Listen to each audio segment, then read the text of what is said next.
If you've ever been the family ATM while they treated you like you were broke, hit that like button and subscribe right now.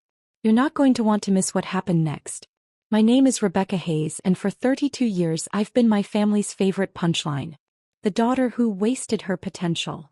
The sister who never figured things out. The one they stopped inviting to important events because I might embarrass them in front of their wealthy friends.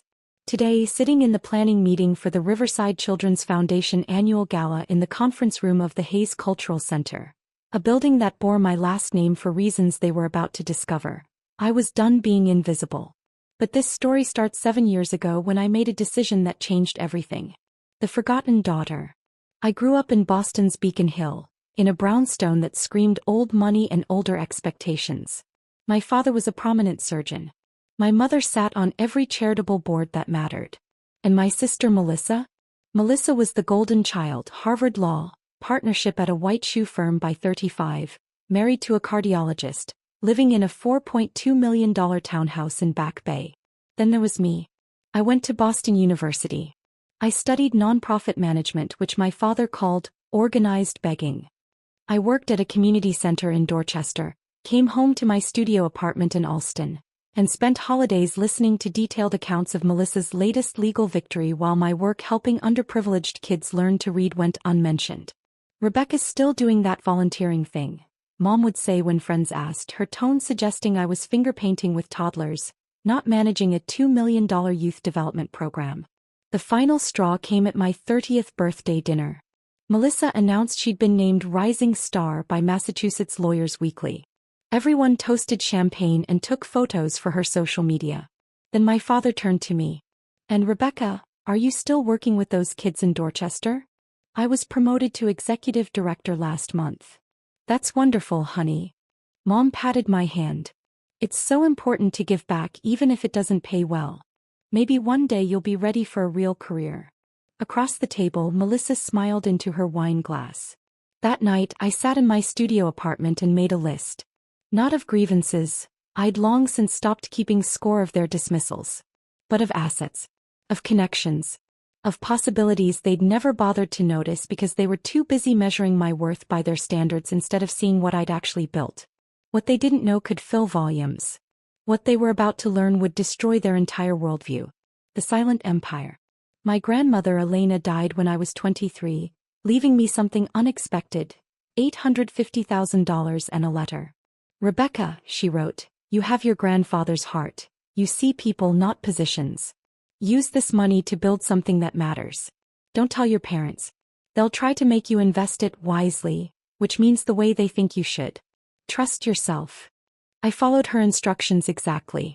I invested $250,000 in a struggling community center in Roxbury, taking a board position. With proper management and grant writing expertise, we turned it around in 18 months. Within 3 years, we'd expanded to 3 locations and attracted a $2 million capital campaign donation from a tech billionaire who'd grown up in the neighborhood. That billionaire was Marcus Chin. He became my mentor, my first major investor, and eventually my business partner.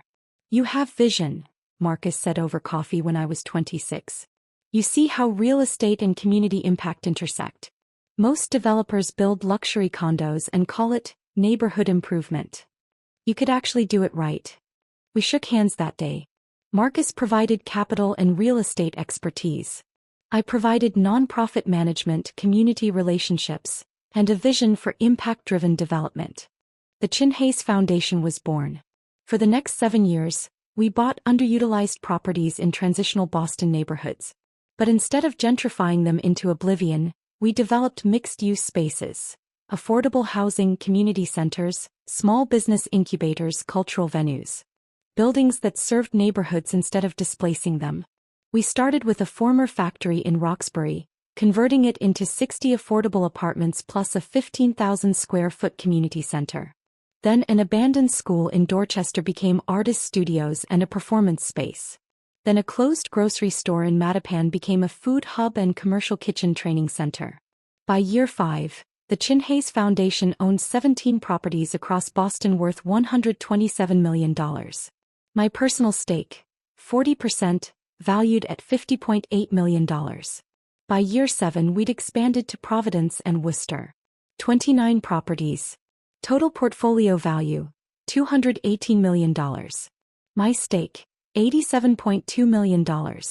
I told my family I was still working in nonprofits. Technically true. I ran the foundation's community programs. I just happened to also own a significant portion of a 9-figure real estate portfolio. They nodded without interest and returned to discussing Melissa's latest courtroom win. Perfect.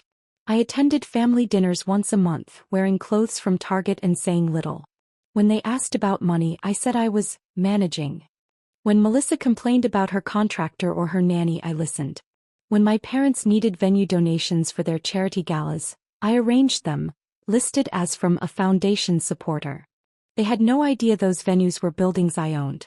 They had no idea I'd been featured in the Boston Business Journal as Community Development Innovator of the Year. They had no idea that last year Governor Hutchinson had appointed me to the state's Affordable Housing Task Force. They had no idea because I never told them. I was conducting an experiment. Would they ever love me for who I was, not for what I could provide or how I made them look at charity luncheons? The data collected over 7 years was conclusive. No. The invitation. For months ago my mother called. Rebecca, darling, we have exciting news. Not, how are you? Not, we've missed you. Just news. What's that? Melissa's been elected chair of the Riverside Children's Foundation board. Isn't that wonderful? Her first major initiative is reorganizing the annual gala, making it more exclusive, more prestigious. She's thinking $50,000 minimum donation for board participation. I closed my eyes. The Riverside Children's Foundation had been doing excellent work for 40 years. Focusing on early childhood education in underserved communities. Now Melissa was turning it into a social climbing opportunity. That's quite a change, I said carefully. Well, Melissa says if we want to attract serious money, we need to signal that this is for serious people. Speaking of which, she's looking for venue donations. Do you think that foundation you work with could help? We need something impressive. Maybe 15,000 square feet? Melissa's thinking the Hayes Cultural Center would be perfect. The Hayes Cultural Center. The crown jewel of the Chin Hayes Foundation portfolio. The $12 million renovation of a historic bank building in the South End that I'd spent 3 years developing. The 25,000 square foot space featuring a ballroom, rooftop terrace, commercial kitchen and gallery, all designed to be rented for events, with 100% of proceeds supporting our community programs. The building with my name prominently displayed on the cornerstone, the donor wall and every piece of official documentation. I've heard of it, I said. It's supposed to be spectacular. Melissa saw it at some legal event and absolutely fell in love. Anyway, the planning meeting is next Tuesday at 10 a.m. You're welcome to attend as a volunteer if you'd like. We could use help with catering, coordination or decorating. Simple tasks, things that match your skill set. Simple tasks. Things that match my skill set. I'll be there, I said. Wonderful. Oh, and Rebecca? Maybe dress professionally? Melissa's inviting some important board members and we want to make a good impression. I hung up and stared at my office window. The office overlooking the Boston Common. The office where Marcus and I had just finalized a $40 million acquisition in Cambridge.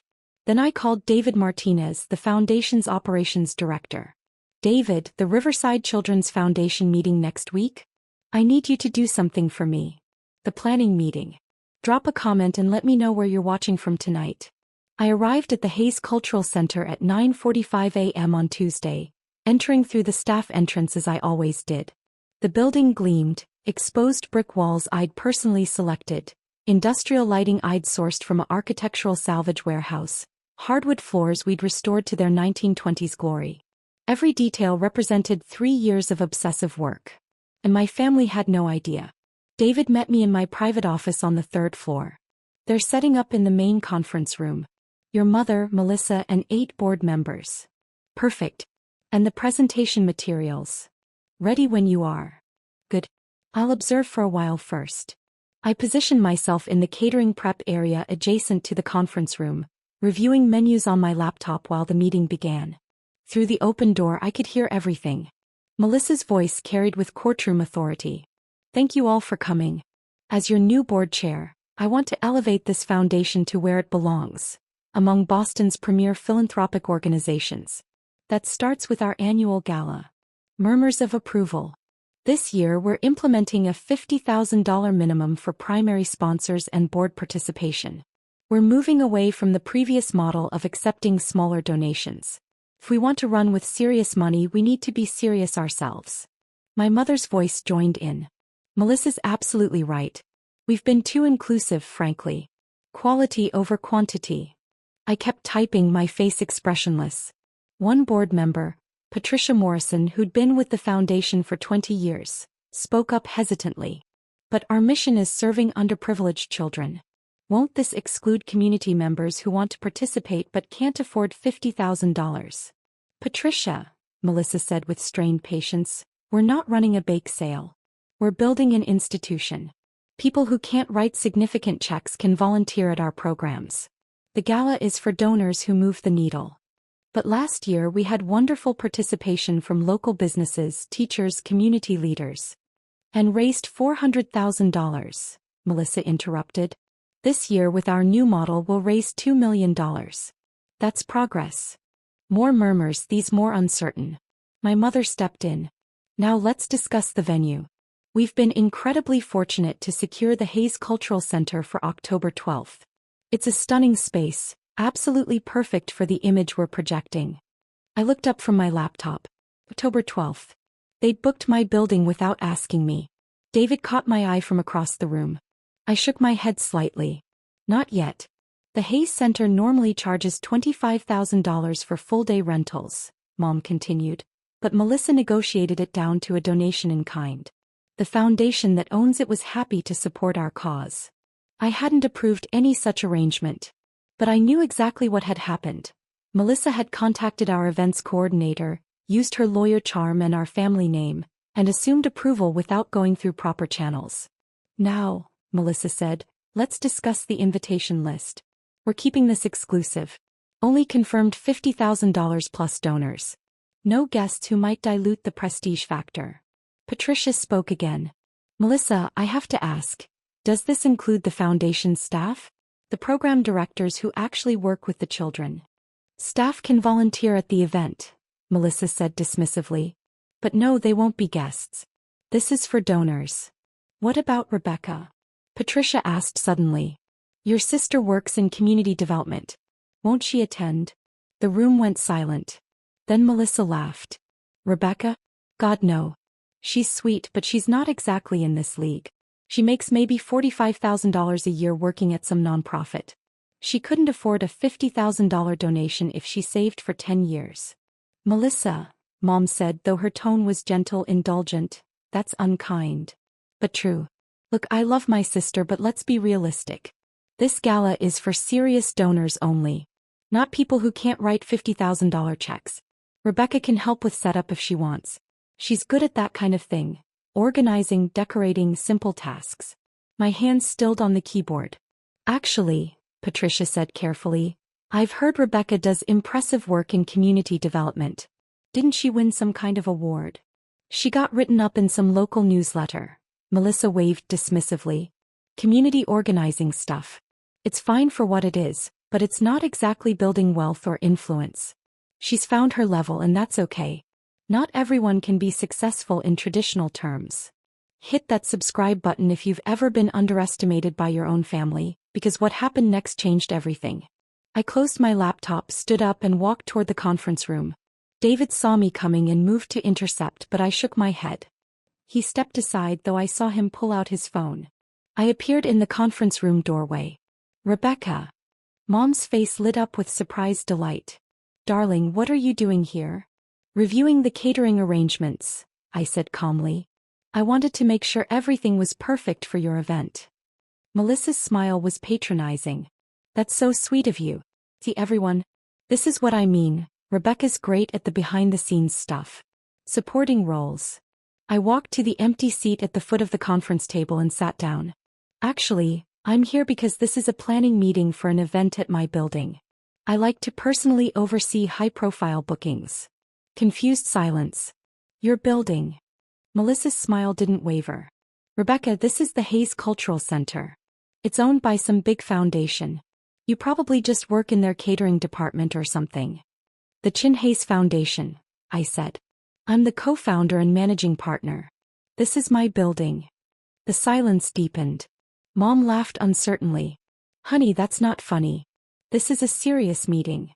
I'm aware. Which is why I'm confused about how you booked this venue without going through proper approval channels. Melissa's smile finally cracked. This is ridiculous. Someone tell her. The conference room door opened.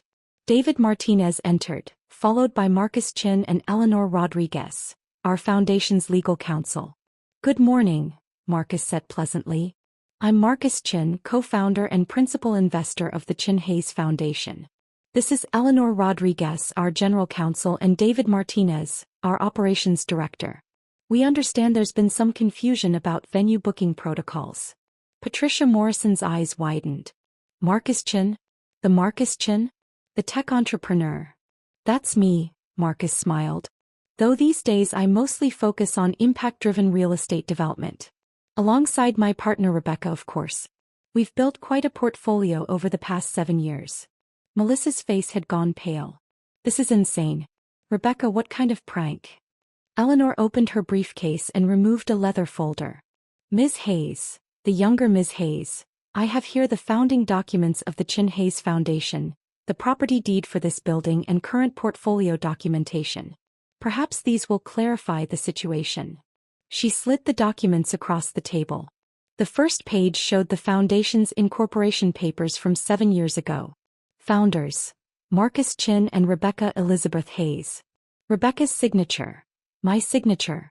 Clear as day. The second document was the deed for the Hayes Cultural Center. Purchased 4 years ago for $8.2 million. Renovated for an additional $3.8 million. Current assessed value $12 million. Owned by the Chin Hayes Foundation. The third document was our complete portfolio statement, prepared by Deloitte. 29 properties across 3 cities. Total value, $218 million. Ownership structure. Marcus Chin 60%, Rebecca Hayes 40%. My mother's hands trembled as she turned pages. This says you own $87 million in real estate. Give or take, I said quietly. Property values fluctuate. But how? Melissa grabbed the documents. Where did you get the money to? Grandma Elena left me $850,000 when I was 23. I used it as seed capital. Marcus provided additional investment and real estate expertise. I provided community relationships, nonprofit management and development vision. We've built a sustainable model focused on affordable housing and community spaces. Grandma left you money? Mom's voice rose. She never mentioned. She left me a letter too, I said. Told me not to tell you. Said you'd try to control how I invested it. She was right. The room was silent except for pages rustling as board members examined the documents. Patricia Morrison spoke first, her voice awed. You developed the Roxbury Community Hub. And the Dorchester Arts Center. And the Mattapan Food Collective. Those are your projects. Our projects, I gestured to Marcus. Chin Hayes Foundation. It's a partnership. The governor mentioned your work in his State of the Commonwealth address, another board member said. He called you a model for community-centered development. That was you. I nodded. Melissa's face had transitioned from pale to red. This whole time you've been secretly rich? She stopped. While you what? I asked. While you treated me like the family charity case. While you seated me at the kids' table at Thanksgiving because I wasn't important enough for adult conversation. While you uninvited me from your holiday parties because I might embarrass you in front of your lawyer friends. That's not fair, Melissa protested. You never told us you were successful. I shouldn't have had to. My voice stayed level. You should have respected me regardless. You should have valued me for who I was, not for my net worth or social status. But you didn't. Every family dinner, every holiday, every phone call, you made it clear I was less than. Not because I'd actually failed at anything, but because I wasn't successful in the way you define success. Mom reached across the table. Rebecca, we didn't mean. Yes, you did. I pulled out my phone and opened my notes. Should I read some quotes? From this morning's meeting? Rebecca makes maybe $45,000 a year. She couldn't afford a $50,000 donation if she saved for 10 years. She's found her level and that's okay. Not everyone can be successful in traditional terms. Melissa's face crumbled. I didn't know. That's the problem, I said quietly. You didn't know because you never asked. You never cared enough to learn what I actually did. You assumed, and your assumptions reflected how little you thought of me. Eleanor cleared her throat. Ms. Hayes, the elder Ms. Hayes, regarding the venue booking. Our records show your daughter contacted our events coordinator 3 weeks ago, identified herself as a Hayes family member, and verbally confirmed a donation-in-kind booking without going through our standard approval process. Our coordinator, not realizing the family connection to ownership, processed this as approved. However, no such approval was actually granted. So what does that mean? Mom asked weakly. It means, Marcus said, that you don't actually have the venue booked for October 12th. Not unless you go through proper channels and pay our standard rates. Melissa found her voice. But we've already sent save the dates. We've promoted the venue. We can't change locations now. Then I suggest, I said, you go through proper channels. Fill out the booking request. Submit it to our events committee. Pay the $25,000 rental fee plus catering and services. We don't have $25,000 in the budget. Melissa's voice cracked. We were counting on the donation in kind. Then you should have asked the actual owner, I said. Not assumed your family name would open doors. Patricia Morrison spoke carefully. Rebecca, would the Chin Hayes Foundation consider supporting the Riverside Children's Foundation with a venue donation? Your foundation's mission aligns closely with theirs. I met her eyes. She was the only board member who'd questioned Melissa's exclusionary policies, the only one who'd mentioned the foundation's actual mission. Our foundation supports organizations doing meaningful community work, I said. Organizations that center the communities they serve. Organizations that don't implement $50,000 minimum donations that exclude the very people they claim to help. Patricia nodded slowly. I understand. Melissa stood abruptly. This is ridiculous. You're punishing us because you're bitter about some perceived slights. Perceived. I kept my voice quiet, but something in my tone made Melissa stop. Let me tell you what's real, not perceived. I pulled out another folder from my bag. This one hurt to share, but it was necessary. 2 years ago, I applied to join Mom's charitable foundation board. The one she chairs. I thought I could contribute expertise in community development, help refine grant-making strategy. I have a master's degree in nonprofit management and 7 years of experience building successful community programs. I was rejected. I slid a printed email across the table. Mom's email to the board nominating committee. While Rebecca means well, she doesn't have the professional standing or financial capacity we look for in board members. Her work is admirable but not at the level we need. I suggest we decline this application. Mom's face went white. Rebecca, I didn't mean it like that. Last year, I continued, I tried to donate $25,000 to Dad's hospital foundation. Anonymously through my lawyer. The donation was returned with a note saying they only accept 5-figure donations from established donors, not token contributions from well-meaning individuals. I showed them that documentation too. The return check. The condescending letter. 3 years ago, Melissa invited her entire extended family to her daughter's christening. Cousins I'd never met. Her husband's college roommates. 75 people. I wasn't invited. When I asked why, she said the venue was at capacity, and she had to make difficult choices about who really mattered. Melissa's eyes filled with tears. I had limited space. You had space for your husband's dental hygienist, but not your sister. I gathered the documents. These aren't perceived slights. They're a pattern of deliberate exclusion. Of measuring my worth by your standards and finding me lacking. Of treating me like I was too embarrassing, too poor, too unsuccessful to be associated with the Hayes family image. The room was absolutely silent. The truth is, I said quietly, I've spent 7 years building something extraordinary. Not for your approval, I stopped seeking that a long time ago. But to prove to myself that your judgment was wrong. That I had value even if you couldn't see it. I stood up. Marcus and Eleanor stood with me. So here's what happens next, I said. The Riverside Children's Foundation can book this venue through proper channels at standard rates. Or you can find another location. Either way, I'm done providing free venues and donations to organizations run by people who treat me like I'm worthless. Rebecca, please, Mom whispered. Let's talk about this privately. Don't do this in front of the board. Why not? I asked. You had no problem discussing my inadequacies in front of them. You announced to this entire room that I'm not in your league, that I make $45,000 a year, that I'm only good for simple tasks. You've spent years excluding me from family events and opportunities because I embarrassed you.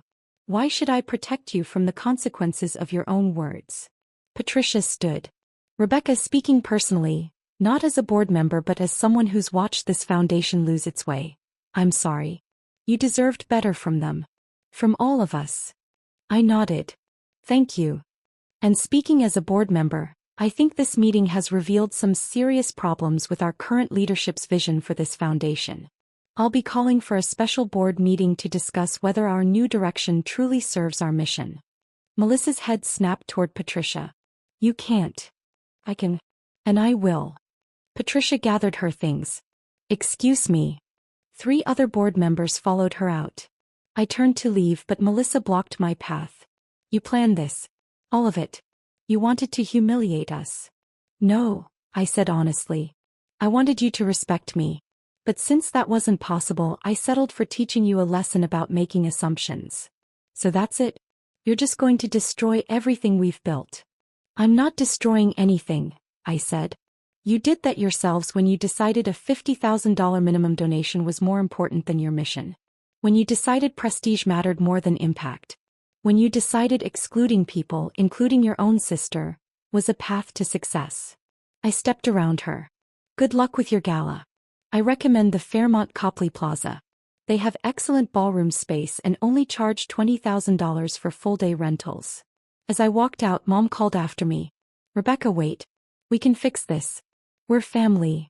I turned in the doorway. You're right. We can fix this. Starting with you examining why you measure family worth by bank accounts instead of character. I'll be here when you're ready to have that conversation. But I won't be holding my breath. The fallout. Within 48 hours, Patricia Morrison and 4 other board members resigned from the Riverside Children's Foundation, citing fundamental disagreement with current leadership direction. Their resignation letter, which was leaked to the Boston Globe, mentioned the $50,000 minimum donation policy and raised questions about whether the foundation was serving its mission. The story made headlines. Prominent foundation faces board revolt over exclusionary policies. Melissa tried to spin it as growing pains and strategic differences, but the damage was done. Major donors began questioning the foundation's direction. The Globe investigation revealed that under Melissa's brief leadership, administrative costs had increased by 40% while direct program spending had decreased. Within a week, the full board met and requested Melissa's resignation as chair. She refused, but 3 more board members resigned in protest. By the end of the month, the foundation had lost half its board and 30% of its donor base. The October gala was canceled entirely. But that wasn't the most interesting part. Patricia Morrison, along with the other resigned board members, approached me with a proposal. They wanted to start a new foundation. One genuinely focused on community-centered philanthropy, one that valued impact over prestige, one that included community voices in leadership. Would the Chin Hayes Foundation consider partnering with them? Marcus and I discussed it for exactly 10 minutes before agreeing. The Boston Community Impact Collaborative launched 3 months later, with Patricia as executive director and me as board chair. The Chin Hayes Foundation provided $5 million in seed funding and offered our community centers as program spaces. Within 6 months, we'd raised an additional $8 million and launched 4 new programs focused on early childhood education, youth development, and family support services. Everything the Riverside Foundation claimed to do but actually doing it. 3 months later, I'm sitting in my office at the Hayes Cultural Center, reviewing grant proposals for the Impact Collaborative. We've received 127 applications for our first funding cycle. The work is extraordinary, grassroots organizations doing transformative work in their communities with minimal resources. This is what philanthropy should look like. My assistant buzzes. Rebecca, your mother is here. She doesn't have an appointment, but she says it's important. I close my eyes briefly. I haven't spoken to my family since the planning meeting. They've called, texted, emailed. I've responded to none of it. Send her in. Mom enters looking smaller than I remember. She's wearing a simple dress instead of her usual designer labels. No jewelry except her wedding ring. Rebecca. Her voice cracks. Thank you for seeing me. I gesture to a chair. What can I do for you? I came to apologize. Properly. Not with excuses or explanations. Just, I'm sorry. I wait. Your father and I have been doing a lot of thinking since that meeting. Since the Globe article. Since watching Melissa lose her board position and the foundation fall apart. She takes a shaky breath. We've been asking ourselves how we got here. How we raised a daughter who achieved extraordinary things and we had no idea.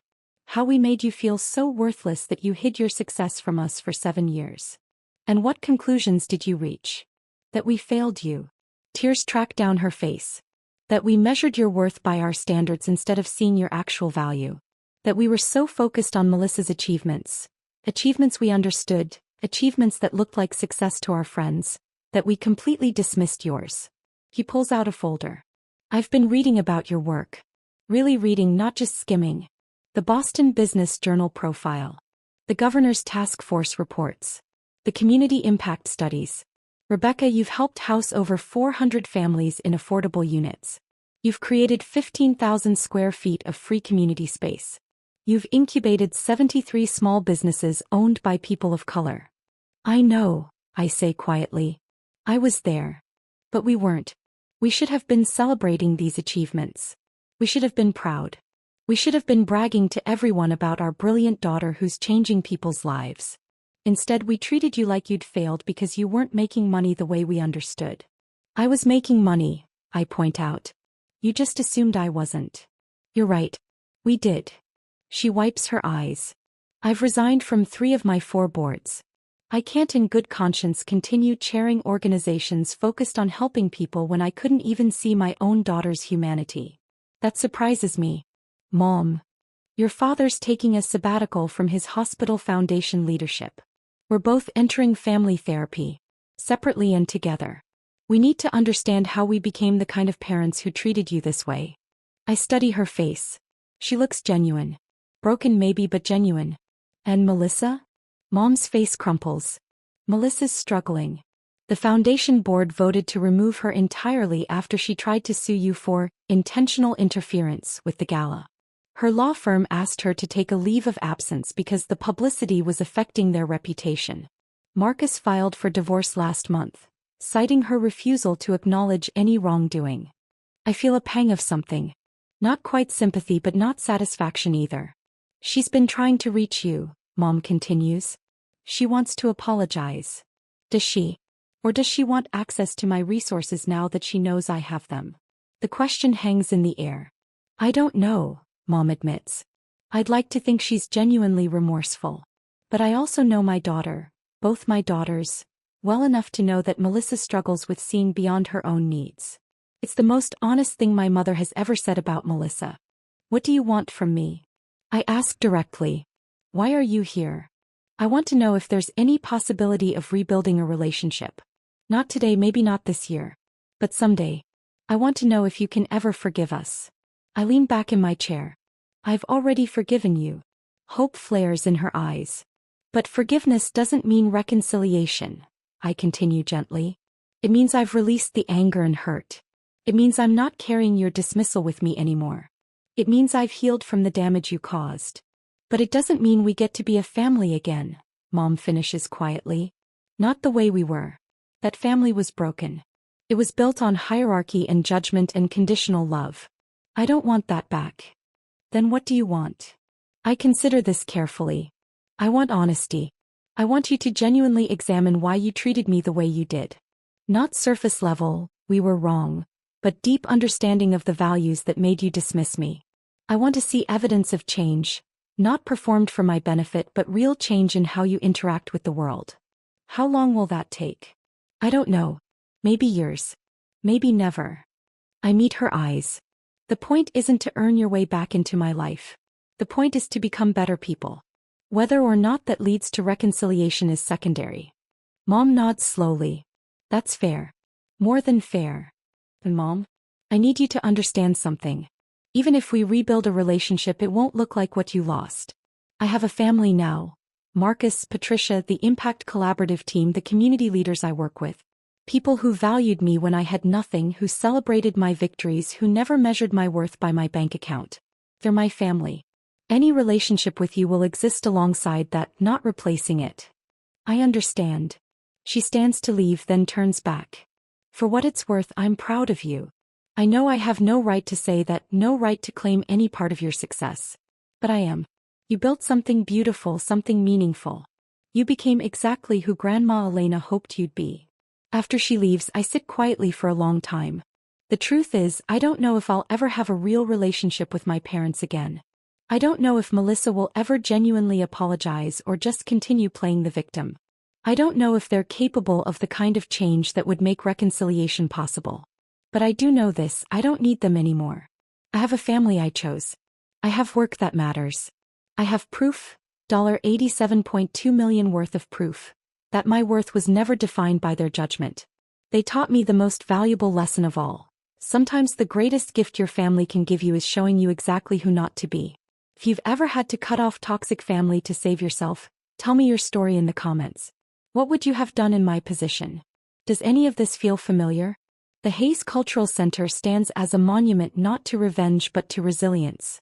Every event we host, every community program we run, every family we house represents the truth my family couldn't see.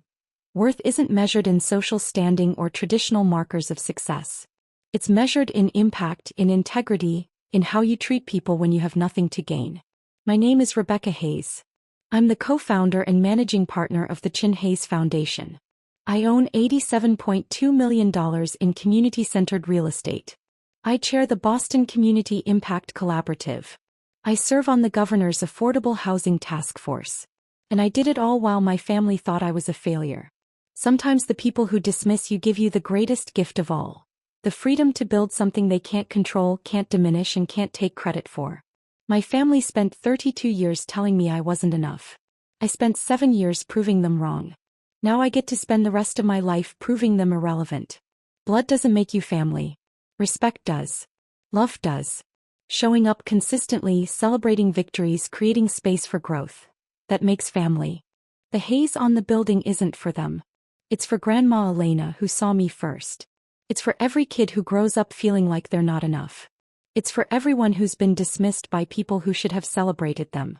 It's a reminder that you don't need their approval to build something extraordinary.